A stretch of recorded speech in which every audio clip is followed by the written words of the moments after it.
नमस्कार, TV9 मराठीमध्ये आपल्या सगळ्यांचं स्वागत। मी निखिला। 29 महापालिकांच्या प्रचाराचा धुरळा उडालेला आहे। या निवडणुकांच्या प्रचारामध्ये किंवा या निवडणुकांमध्ये महायुतीमधले 3 पक्ष कुठे एकत्र आहेत तर कुठे विरोधामध्ये देखील आहेत। आरोप प्रत्यारोपांच्या फैरी झडतायत। त्याचबरोबर एक कलाम 5 काम असा हा टॅगलाईन घेऊन निवडणुकीच्या रिंगणामध्ये उतरलेले उपमुख्यमंत्री आणि पुण्याचे पालकमंत्री अजित पवार आपल्या सोबत आहेत। अजित दादा, खूप स्वागत तुमचं। नमस्कार। एक कलाम 5 काम यावर मी येतेच, मात्र सगळ्यात हा मुद्दा सुरू होतो तो म्हणजे पुणे पिंपरी चिंचवड या ठिकाणी झालेली दोन्ही राष्ट्रवादींची युती। यावरून लोकांना असं वाटतं की हे दोघे एकत्रच होते, मात्र वेगवेगळे आहेत असं आपल्याला भासवलं जात होतं। जेव्हा गरज पडली त्यावेळेला दोन्ही राष्ट्रवादी पुन्हा एकदा युती म्हणून आघाडी म्हणून एकत्र आलेले आहेत। काय आहे दादा हे?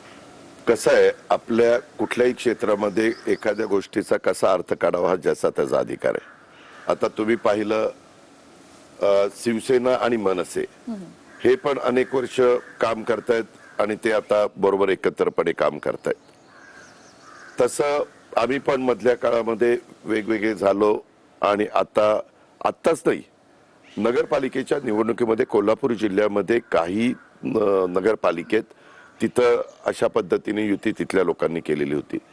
मी आपल्याला सांगतो की अनेकदा इथं पूर्वी काँग्रेसची राजवट होती, परंतु त्याच्यानंतर 90 नंतर कधी एका पक्षाचं सरकार आलेलं नाही। नेहमी कुणाला आघाडी करावी लागली किंवा युती करावी लागली।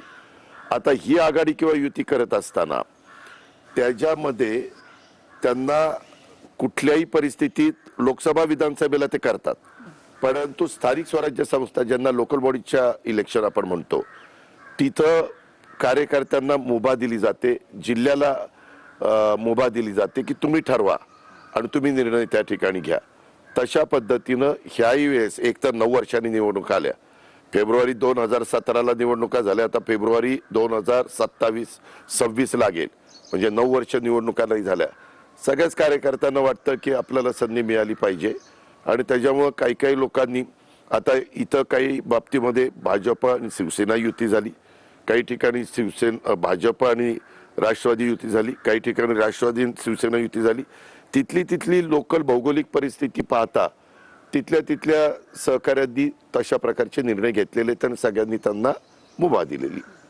नाही दादा, त्यामध्ये आता समजा भाजप आणि MIM ची युती झाली किंवा काँग्रेसची युती झाली, याने जेवढं आश्चर्य वाटणार नाही तेवढं आश्चर्य या 2 राष्ट्रवादी एकत्र येण्यामुळे लोकांना वाटतं।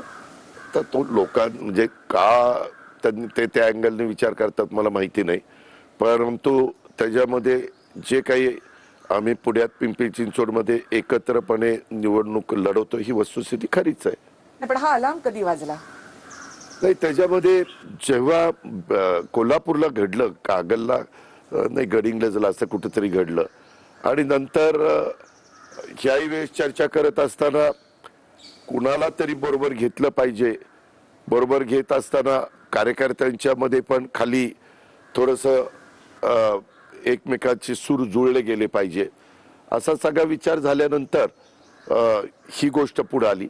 पण मी आपल्याला सांगतो की शेवटच्या क्षणापर्यंत पुण्यामध्ये आणि पिंपरी चिंचवडमध्ये एकनाथराव शिंदे साहेबांनी आणि मी शिवसेनेला राष्ट्रवादी आणि राष्ट्रवादींनी शिवसेनेला असं एकमेकाला बरोबर घेण्याचा प्रयत्न झाला ना। पिंपरी चिंचवडमध्ये श्रीरंगप्पा बारणे आहेत खासदार, तिथल्या 2-3 प्रभागामध्ये तसं केलेलं आहे। त्याच्यामुळं असं काही नाही, पण त्याची चर्चा होणार नाही, चर्चा याचीच होईल। बरोबर हा, आता तो तुमचाही प्रश्न विचारण्याचा अधिकार आहे आणि जनतेने पण चर्चा करण्याचा तो अधिकार आहे। दादा